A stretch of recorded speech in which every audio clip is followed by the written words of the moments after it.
Hello students, this is Neeraj Gupta. Today I am starting with your one of the smallest chapter, that is agricultural income. जब मैंने आपको basics की video पढ़ाई थी, जब chapter शुरू किए थे, इनकम टैक्स जब पढ़ना शुरू किया था, तो फर्स्ट वीडियो में ही ये बात बताई थी कि as per section 10 sub section 1 agricultural income अगर इंडिया से हो तो वो टैक्स फ्री है।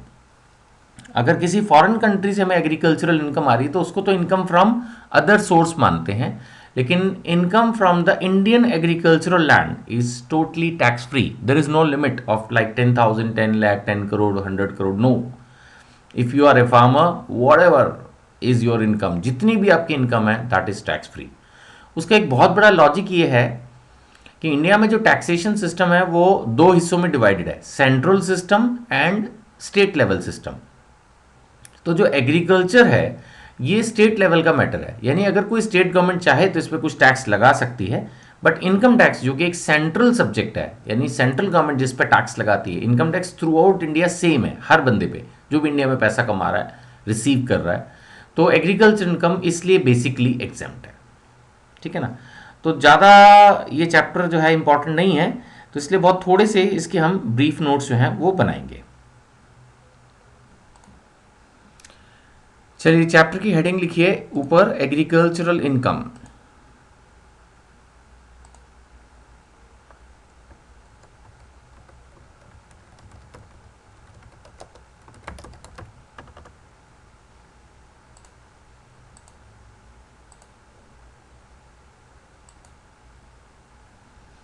एग्रीकल्चरल इनकम, सबसे पहला पॉइंट मैंने इस पे आपको लिखवाया है that agricultural income from India is tax free under section 10 subsection 1। Income from foreign countries is taxable as income from other source. सबसे पहले सिंपल सी बात कि इंडिया से एग्रीकल्चरल इनकम होगी tax free, section 10 subsection 1। Foreign country से अगर कोई एग्रीकल्चरल इनकम आएगी, taxable income from other source. So easy. चलिए नेक्स्ट, रीजन फॉर एग्जाम्पशन मैंने आपको पहले ही बताया कि जो सेंट्रल टैक्सेशन है वो पावर जो है एग्रीकल्चर के ऊपर नहीं है। Agriculture income can be taxed only by the state legislatures. तो अगर कोई particular state government directly indirectly agricultural income पे टैक्स लगाना चाहे तो वो लगा सकती है, सेंट्रल गवर्नमेंट के पास पावर नहीं है। नाउ नेक्स्ट पॉइंट ये खड़ा होता है कि एग्रीकल्चरल इनकम की डेफिनेशन क्या है। तो as per section 2 subsection 1A, as per section 2 subsection 1A, ये इंपॉर्टेंट है, डेफिनेशन का सेक्शन है एग्रीकल्चर इनकम का। एग्रीकल्चर इनकम में तीन चीज आती हैं, एक रेंट और revenue derive from the land, means rent of agriculture land. दूसरा इनकम फ्रॉम एग्रीकल्चरल एक्टिविटीज, जिसमें लिखा है drive from such land by agricultural operations और from processing of agriculture produce. Basically it is combinedly can easily be said as agricultural activities. और तीसरा any income from farm building, ठीक है। तो इसको हम नोट डाउन करते हैं, meaning of agricultural income.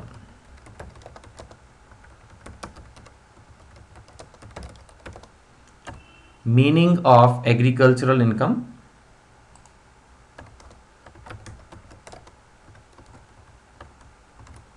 That's section 2 subsection 1A, meaning of agricultural income. इसमें सबसे पहला आएगा रेंट ऑफ एग्रीकल्चरल लैंड, दूसरा income from agricultural activities, rent of agricultural land, दूसरा इनकम फ्रॉम एग्रीकल्चरल एक्टिविटीज, और तीसरा इनकम फ्रॉम एग्रीकल्चरल बिल्डिंग, इसको हम बोल सकते हैं फार्म हाउस। कहने का मतलब ये है कि अगर हमारे पास कोई एग्रीकल्चरल लैंड है तो या तो हमने उसको रेंट पे दिया होगा, वो इनकम हो सकती है, या हम वहाँ पे एग्रीकल्चरल एक्टिविटीज़ कर रहे हैं, वहाँ से इनकम हो सकती है, या वहाँ पे कोई फार्म हाउस होगा, उसकी इनकम हमारे लिए टैक्सेबल है। आई एम सॉरी, उसको हम एग्रीकल्चरल इनकम मानेंगे, टैक्सेबिलिटी तो है ही नहीं, ये सारा टैक्स फ्री है। चलिए आगे बढ़ते हैं। ये बात लिखी है, for exemption land must be situated in India, ये बात मैंने आपको बताई दी। अब एक सुप्रीम कोर्ट की रूलिंग के बारे में आपको बताते हैं, जो कि इतना याद करने के लायक नहीं है, बट फिर भी द रूलिंग इज राजा बिनॉय कुमार सहस रॉय।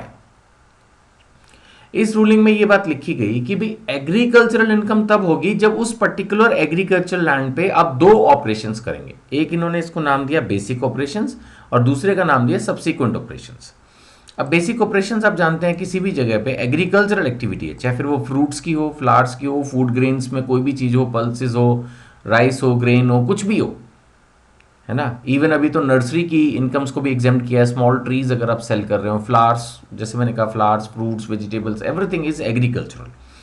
तो इन सब में क्या है, इन्होंने कहा ये सिर्फ एक ध्यान से पढ़ने वाला पॉइंट है, लाइक टिलिंग ऑफ लैंड, है ना, sowing of seeds, then planting and similar operations, ये सब चीज़ें जो हैं इन्होंने बेसिक ऑपरेशंस का नाम दिया। बट नेचुरली आप वो जैसे वो हम फिल्म्स में ही देखते हैं, फ्रैंकली मैंने या ट्रेन से कहीं जा रहे हो तो फार्मर्स हमें काम करते हुए दिखते हैं, तो वो होता है basically that is agricultural activities ना। तो उन्होंने कहा एग्रीकल्चरल इनकम तभी मानी जाएगी ना जब वहाँ पर कोई एग्रीकल्चरल एक्टिविटीज़ हों। सिर्फ एग्रीकल्चर लैंड होने से तो काम नहीं हो जाएगा, अगर वो एग्रीकल्चर लैंड यूज़ ही नहीं हो रही, खाली पड़ी हुई है, या उसको आपने दूसरों को रेंट पे दिया हुआ for commercial reasons for the stocking of the industrial products, तो एग्रीकल्चरल एक्टिविटी कहाँ हुई। सो एग्रीकल्चरल एक्टिविटी तभी मानी जाएगी when there is a tilling of land, sowing of seeds, planting and similar operations, है ना। सो उन्होंने लिखा है the basic operations demand expenditure of human labour and skill upon the land itself and they are directed to make the crop sprout from the land. ये भी है ना, they are directed to make the crop sprout from the land. जब तक कुछ उगेगा नहीं, प्रकट नहीं होगा जमीन में से, तब तक वो एग्रीकल्चर क्या है ना। उसके बाद सब्सिक्वेंट ऑपरेशंस की भी बात आई। सब्सिक्वेंट ऑपरेशंस हैं जो कि efficient production of the crop, जैसे इन्होंने नाम लिया वीडिंग। अब वीडिंग का मैंने मीनिंग भी लिखा है, like removal of wild plants, है ना, then digging the soil around the growth, then removal of undesirable growths, prevention of crop from insects and pesticides, cutting। ये जो एक्टिविटीज़ हैं ये सब भी सब्सिक्वेंट ऑपरेशंस में आ गए। नेचुरली जब फसल खड़ी हो जाएगी तो उसमें से फालतू की वो खरपतवार कहते हैं ना, हटाना है, उनको पेस्टिसाइड्स जो है डाल के वो सब चीज़ें बचानी है इंसेक्ट्स और पेस्ट से, और उसको कट करना है, तो ये सब चीज़ें भी एग्रीकल्चरल एक्टिविटी का ही पार्ट है। तो सुप्रीम कोर्ट ने ये क्लियर किया कि बेसिक ऑपरेशंस होने ज़रूरी हैं, तभी हम किसी इनकम को एग्रीकल्चरल इनकम मानेंगे। अगर बेसिक ऑपरेशंस नहीं है तो फिर नहीं माना जा सकता। हाँ, सब्सिक्वेंट ऑपरेशंस भी उसका पार्ट होने चाहिए तो बेटर है। अब कुछ और हम पॉइंट्स नोट्स की फॉर्म में लेंगे, जैसे for landlord rent in kind is also exempt. For landlord, अब ये हम नोट्स की फॉर्म में ले रहे हैं, ये आपको लिखना भी है।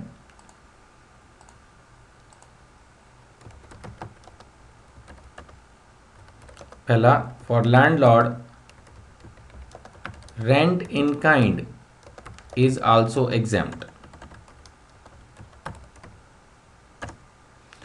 देखिए रेंट इन काइंड का मतलब क्या हुआ, जैसे सपोज मेरे पास बहुत बड़ी एग्रीकल्चरल लैंड है, मैं उसको पूरा यूज नहीं कर पा रहा हूं या मैं यूज करना ही नहीं चाहता, तो मैं क्या कर सकता हूं कि किसी फार्मर के साथ टाई अप कर सकता हूं। Okay, you do agricultural activities और जो भी आउटपुट आएगी उसका आप मुझे इतना परसेंटेज दे देना, because the land belongs to me, है ना।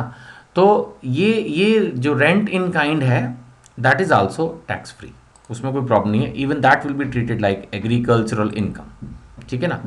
यहाँ पर एक क्लैरिफिकेशन है कि even commercial crops like cotton, jute etcetera are treated like agriculture. देखिए वो तो चाहे आप, अभी तो खैर पेड़ों से सोना नहीं उगता, फिलहाल इंडिया का जो लॉ है उसके हिसाब से एग्रीकल्चरल एक्टिविटी जो है वो टैक्स फ्री है, चाहे आप उसमें सोना उगा लो, लेकिन अभी उगता नहीं है।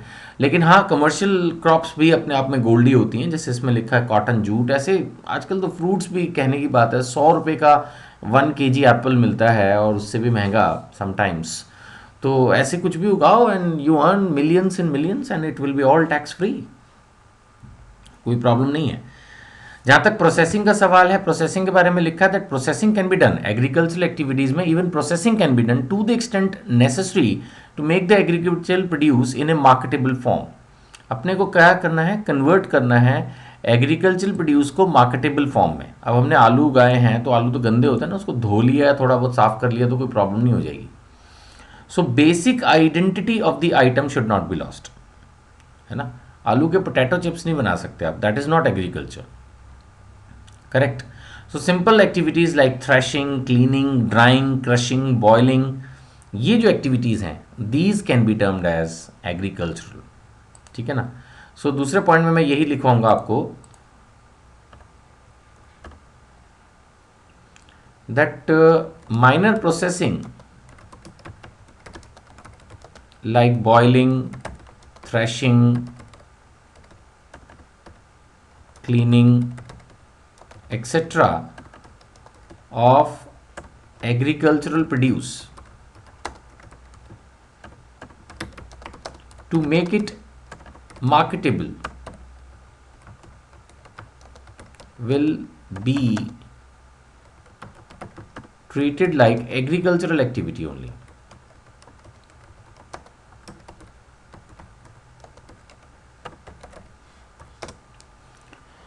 Minor processing like boiling, threshing, cleaning, etc. of agricultural produce to make it marketable will be treated like agricultural activity. तो थोड़ा बहुत आप कर सकते हैं। बेसिक आइडेंटिटी, ये लाइन बहुत इंपॉर्टेंट है, basic identity of the item should not be lost. अब जैसे मैंने कहा, अभी मैंने एग्जांपल लिया था कि पोटैटो और पोटैटो चिप्स एक ही चीज़ नहीं है। पोटैटो से अगर आपने पोटैटो चिप्स में उसको वेफर्स में कन्वर्ट कर दिया है, देन मैं कहूँगा कि उसकी बेसिक आइडेंटिटी जो उस आइटम की थी पोटैटो, वो लॉस्ट हो चुकी है। अगर बेसिक आइडेंटिटी लॉस्ट है तो उसको फिर हम बिजनेस इनकम मानते हैं, फिर वो it is no more agricultural, it is no more agricultural then. ये पॉइंट आ जाता है इसके अंदर। फिर बात समझ में आ रही है ना। तो ये चीज़ है। ऐसे ही हम कोई भी एग्जाम्पल ले सकते हैं, लाइक टमाटोज़ में भी केचप होता है और मैंगोज़ में पिकल्स होते हैं, तो ये चीज़ें हम नहीं कंसीडर करने वाले हैं इसमें। तो फिर ये बिजनेस में कन्वर्ट हो गया। इसका क्या होगा वो मैं नेक्स्ट वीडियो में बताऊंगा। फिलहाल मैं इतने ही आपको कहना चाहता हूँ कि वो वहाँ पर जाकर एक तरह से एग्रीकल्चर स्टॉप हो जाएगा, जहाँ पर आप उसको कमर्शियल प्रोडक्शन में, कमर्शियल प्रोडक्ट्स में कन्वर्ट करना शुरू करते हैं। अदरवाइज अगर आप एक फार्मर हैं, प्योर फार्मर हैं, आप अपनी चीज़ उगाते हैं, you are growing it and then you are cleaning or packing it and you are selling it, that's it. You are not changing the form, you are selling it as it is in the natural form. वो बात अलग है, उसको थोड़ा preserve करने की कोशिश आप कर सकते हैं। That does not mean that it becomes business. किसी भी चीज़ को आप थोड़े टाइम के लिए तो प्रिजर्व कर ही सकते हैं ना, क्योंकि उसको फिर आपने तो एकदम से, हो सकता है कोई चीज़ ना बिके तो मे बी उसमें आपको प्रिजर्वेटिव्स ऐड करें छोटा मोटा, बट मेन जो यार्ड स्टिक है वो यही है कि that basic identity of the item should not be lost. This is the basic yardstick you can say, ठीक है ना। चलिए और देखते हैं इसके अंदर। ये पॉइंट था कि अगर एग्रीकल्चर प्रोड्यूस लैंडलॉर्ड खुद ही कंज्यूम कर ले तो क्या होगा। सो वो पॉइंट खैर बाद में है। अभी हम पहले ले रहे हैं फार्म बिल्डिंग रेंट के बारे में। वो जो मैंने आपको बताया था फार्म हाउस की इनकम एग्जेम्प्ट है, उसके लिए कुछ कंडीशंस रिक्वायर्ड है। क्योंकि फार्म बिल्डिंग अगर आपने रेंट आउट की हुई है, लेट आउट की हुई है, तो उसकी रेंटल इनकम तो आईएफएचपी में चली जाएगी, क्योंकि आईएफएचपी तो ये बोलता है rental income of any building is taxable. But उसमें एग्जेम्पशन मिल सकती है कब, when the farm building is occupied by the cultivator, चाहे वो एज ए लैंडलॉर्ड है या एज ए टेनेंट है, and it should be in the immediate vicinity of agricultural land situated in India, ठीक है ना।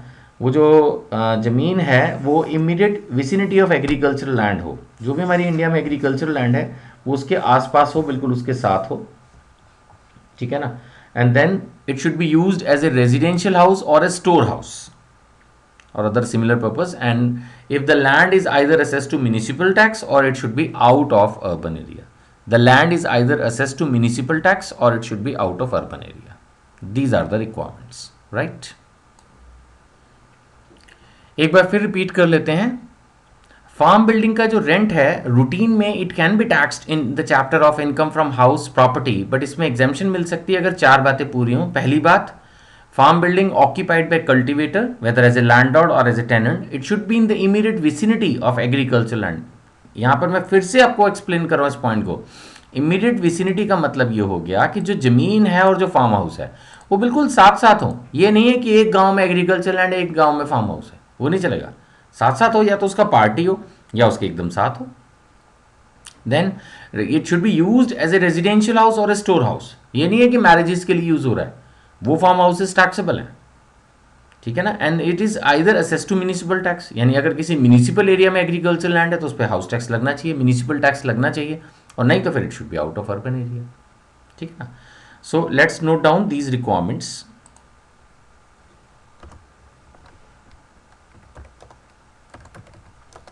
रेंट ऑफ फार्म हाउस, जिसको हम फार्म बिल्डिंग भी बोल सकते हैं,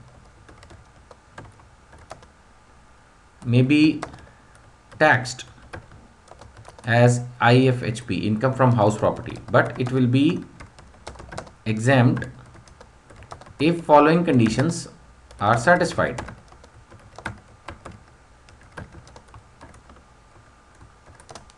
ठीक है ना, कुछ कंडीशंस हैं जो सेटिस्फाइड हों तो ये इनकम एग्जेम्प्ट हो सकती है। पहली बात, जो फार्म हाउस है इट शुड बी ऑक्यूपाइड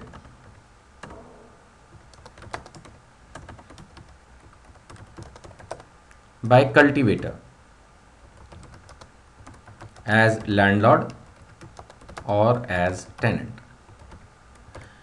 तो मेन चीज क्या है कि वो जो फार्म हाउस है वो उसी कल्टीवेटर के पास हो जो उसको यूज कर रहा है। अगर कोई आउटसाइडर यूज कर रहा है तो यहीं पे, वैसे तो पहले पॉइंट पे ही बात खत्म हो जाती है। अगर कोई आउटसाइडर यूज कर रहा है जिसका उस फार्म एग्रीकल्चरल एक्टिविटी से कोई कनेक्शन नहीं है, तो दैट मीन्स, अभी तो होता है ना जो मैंने कहा, मैरिज वाले जो फार्म हाउसेज हैं जो हम जाके अटेंड करते हैं फंक्शंस डिफरेंट फार्म हाउसेज में, वो क्यों टैक्सेबल हैं? क्योंकि उसमें जो एग्रीकल्चरल एक्टिविटीज अव्वल तो हो नहीं रही होती हैं, और हो भी रहा होता है उसको यूज कौन कर रहा है? Somebody outsider, which is not allowed. It should be occupied only by the cultivator. दूसरी बात, it should be adjacent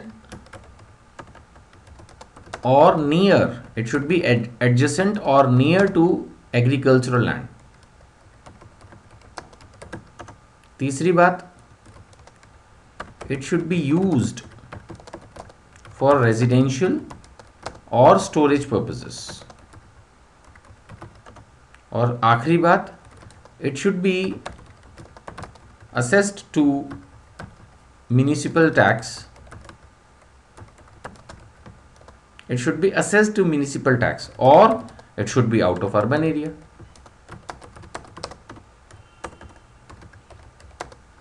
भाई अगर अर्बन एरिया में है, म्यूनिसिपैलिटी है, तो म्यूनिसिपल टैक्स होना चाहिए उसके ऊपर, और अगर आउटसाइड है, रूरल एरिया में है, तो ठीक है, then it should be out of urban area, ठीक है।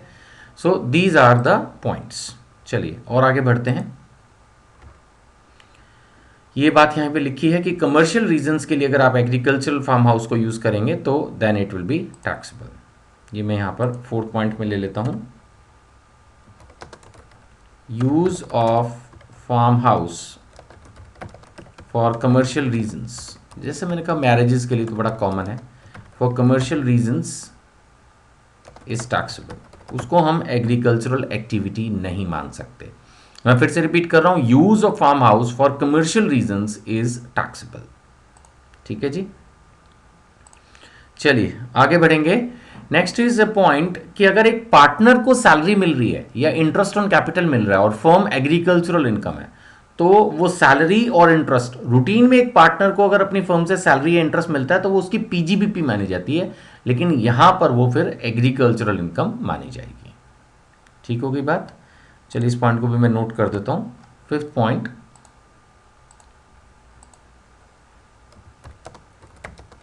In normal case salary and interest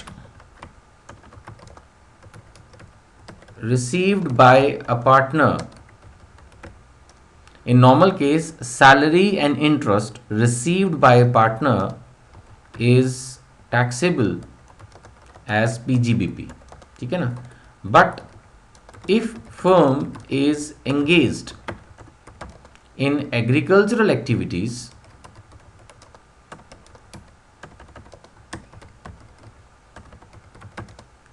but if firm is engaged in agricultural activities, then it is treated like agricultural income।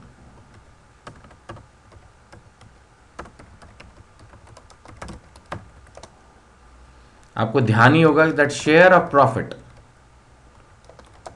Is already examined for all types of firms, for नहीं from करना चाहिए, from all types of firms under section 10 subsection 2A।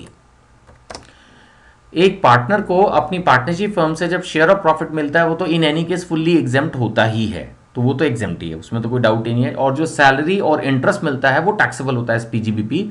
But अगर firm agriculture sector की है तो वो भी agricultural income मानी जाएगी और वो भी एक तरह से इनडायरेक्टली एग्जेम्प्ट हो जाएगा।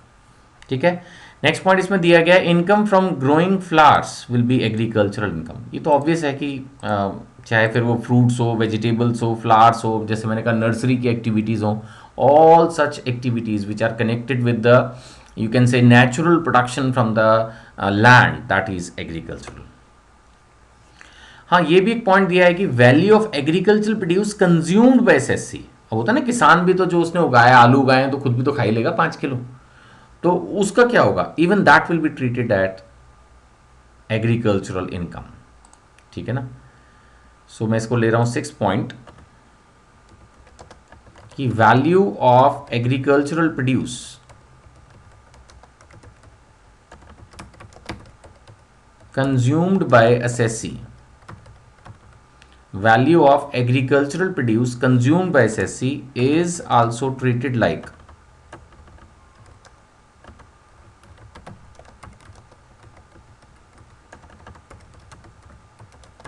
agricultural income.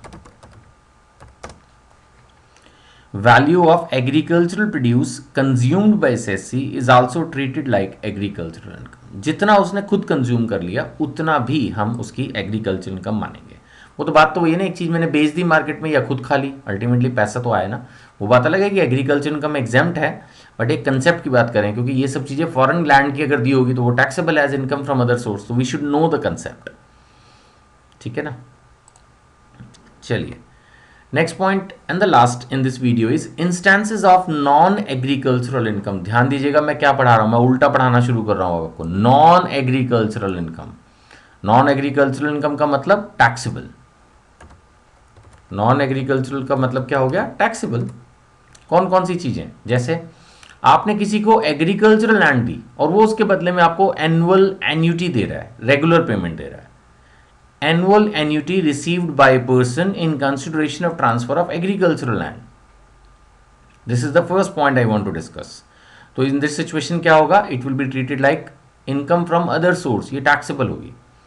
ऐसे अगर कोई एग्रीकल्चरल कंपनी डिविडेंड पे करती है तो उसको एग्रीकल्चर इनकम नहीं मानेंगे, वो टैक्सेबल होगी। वो बात अलग है, आप बोलोगे सर इंडिया से तो जो इनकम मिलती है डिविडेंड वो टैक्स फ्री है, दैट्स फाइन, बट 222E में टैक्स लग जाएगा। एक तो डीम्ड डिविडेंड जो पढ़ाया था 222E वाला, और दूसरा फिर वही बात आ जाती है ना कि अगर कोई फॉरेन कंपनी हो एग्रीकल्चरल एक्टिविटीज में और वहां से डिविडेंड आए, तो आपको मैंने डिविडेंड पढ़ाते वक्त भी बताया था कि अगर आपको डिविडेंड इनकम हो रही है from the foreign country, from the foreign company, तो वो दैट इज टैक्सेबल। तो सेम यहां पर भी है कि अगर फॉरेन कंट्री में कोई कंपनी एग्रीकल्चरल एक्टिविटीज में एंगेज होगी तो उसमें एग्जेम्पशन नहीं मिलेगी। इसी तरह से income from fishing, dairy farming, poultry farming, butter cheese making, breeding of life stock, इसमें कुछ जमीन से नहीं उगा रहे आप, इसको नहीं मानेंगे एग्रीकल्चर, ये टैक्सेबल है। It may appear like agriculture, इसलिए बुक्स में दिया गया। अब मैं इसको लाइव डिक्टेशन, लाइव टाइपिंग नहीं कर रहा हूं, लेकिन इसको लिखना है। इनमें से मोस्टली एग्जाम्पल्स को, या जो आपको अच्छे लगे 5-10 एग्जाम्पल आपने नोट करने हैं। वैसे इस बात के चांस बहुत कम है कि आपसे एग्जाम में लिखवाया जाए कि आप नॉन एग्रीकल्चर इनकम के एग्जाम्पल्स दीजिए, but as a good student you should prepare it, या एटलीस्ट आप इसको केयरफुल रीडिंग मार्क कर लीजिए जैसा आपको अच्छा लगे। वैसे लेकिन ये पूरा चैप्टर हम समराइज्ड वे में लिख ही रहे हैं, तो बेटर रहेगा कि इनमें से भी एटलीस्ट कुछ पॉइंट्स जो आपको अच्छे लगे आप लिख लेना। मैं डिक्टेट नहीं कर रहा हूँ क्योंकि पॉइंट वाइज ऑलरेडी ही दिया हुआ है। ठीक है ना, इसी तरह से इनकम फ्रॉम ब्रिक मेकिंग, ईंट बनाना, या लेटिंग आउट ऑफ लैंड्स और गोडाउन्स फॉर स्टोरिंग क्रॉप्स, है ना, क्रॉप्स को स्टोर करने के लिए अगर आपने अपने गोडाउन्स किराए पे दिए हैं, या income from sale of forest, trees, fruit and flowers grown spontaneously and without human effort. Important क्या है, विदाउट ह्यूमन एफर्ट। होता ना, आपने कोई जमीन खरीदी, और उस पर दुनिया भर का जंगल पहले से था, फ्रूट्स, ट्रीज, फ्लावर सब उगे हुए थे, आपने उठा के काट के बेच दिया। आपने खुद कभी उसमें बेसिक ऑपरेशन, सब्सिक्वेंट ऑपरेशन नहीं किए। वो जमीन आपने एज इट इज खरीदी, और भगवान अपने आप भी चीज़ें ग्रो करते रहते हैं, सिस्टम है भगवान का क्रिएटेड। एक अजीब है कि सारी दुनिया में अपने आप भी पेड़ उगते रहते हैं, कुछ ना कुछ भगवान के सिस्टम है। वो पेड़ों से बीज अपने आप उड़ेगा हवा से, फिर वो जो है खुद ही उसको कोई कुछ ना करे तब भी वो, एक ज़मीन आप लेके छोड़ दो वहाँ पर अपना आप पता नहीं कैसे, वहाँ कोई आदमी कुछ ना करे तब भी वहाँ पर ग्रो होना शुरू हो जाता है। ये भगवान का एक नेचुरल प्रोसेस है, अपना आप कहीं से चीज़ें उड़ के आती हैं और फिर वो उस पर अपना आप बारिश में पानी गिरता है, अपना आप हो जाता है। तो कहने का मतलब है sometime without specific human efforts there में be spontaneous growth of trees, fruits, flowers etcetera. In that situation उसको अगर आप बेचते हैं तो वो टैक्स फ्री नहीं रह पाएगी, that will not be treated like agricultural income.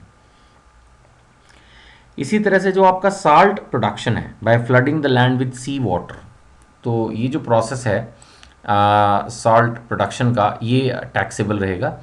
और स्टैंडिंग क्रॉप्स, मान लेते हैं आपने किसी किसान से कहा भाई ये ठीक है, तेरी जितनी भी ये क्रॉप है मैंने खरीद लिया, मैं इसको अपने आप काट के बेच दूंगा ना, आपने तो बेसिक ऑपरेशंस नहीं किए ना, so you are not a farmer. जिसने बेचा वो ही इज अ फार्मर, उसके लिए एग्रीकल्चरल इनकम है, उसके लिए टैक्स फ्री है। बट आपने तो खड़ी हुई पूरी क्रॉप देखी, आपने अंदाजा लगाया करीब कितना आउटपुट होगा, उसके हिसाब से उसको लमसम पैसे देके खरीद लिया। किसान के लिए भी इजी है, उसने कहा चलो ठीक है, मेरा तो सारा बना बनाया माल बिक गया ना, मुझे इसको उखाड़ना है ना इसको चेंज करना, मतलब एक तरह से वो अपना फ्री हो गया। आपके लिए भी इजी है, सारी टेंशन उसने ली, आपको बनी बनाई क्रॉप मिल गई, आपने 2-3 दिन में जो है वो खरीदी क्रॉप और अपना बेच दी मार्केट में आपके लिए। लेकिन ये फिर बिजनेस हुआ ना, then it is taxable for you as a business. ये तो एक तरह से ट्रेडिंग टाइप हो गया, you are not an farmer अगर आप इस तरह से स्टैंडिंग क्रॉप्स खरीद लेते हैं तो, है ना। इसी तरह से receipts from TV serial shooting in a farm house, obviously it can not be treated like agricultural income. ठीक है, सो फर्स्ट वीडियो में इतना ही। जिन स्टूडेंट्स को क्लियर है वो ये वीडियो स्टॉप कर सकते हैं, बाकी मैं 2 मिनट लगा के सारा रिवाइज कराता हूँ, राइट।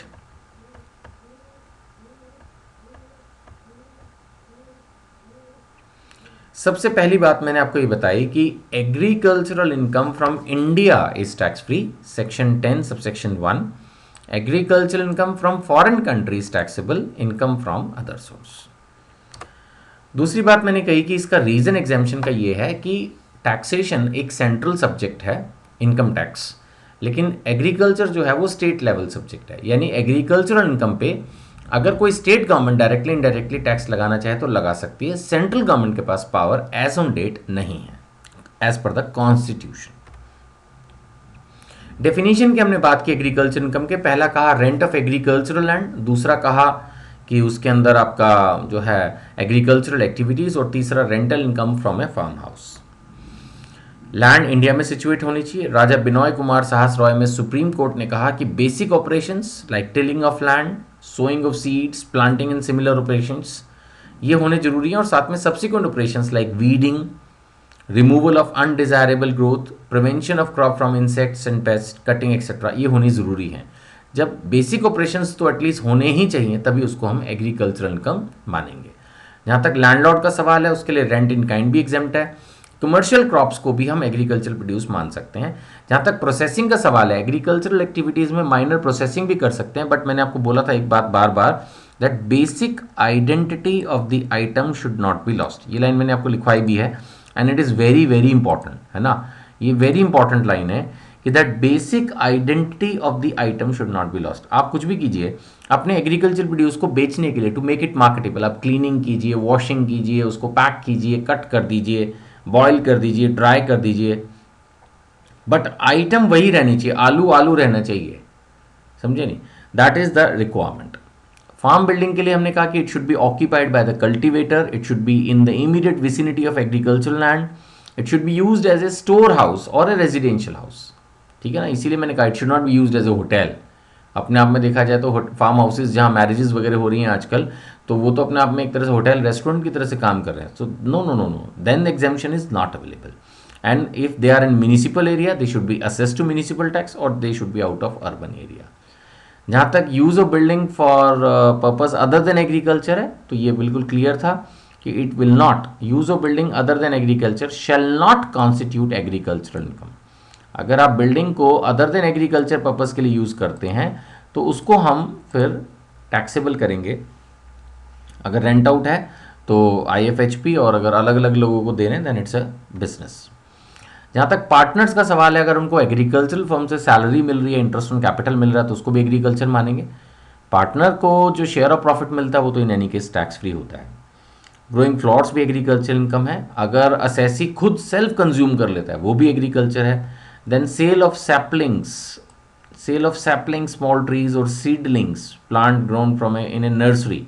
देखिए नर्सरी की इनकम को भी टैक्स फ्री किया है। वो सभी कुछ जो भी ज़मीन से उगा के आप छोटा पौधा बेचें, बड़ा पौधा बेचें, पेड़ का फल बेचें, सब कुछ एग्रीकल्चर है, सब कुछ एग्जाम्प्ट है।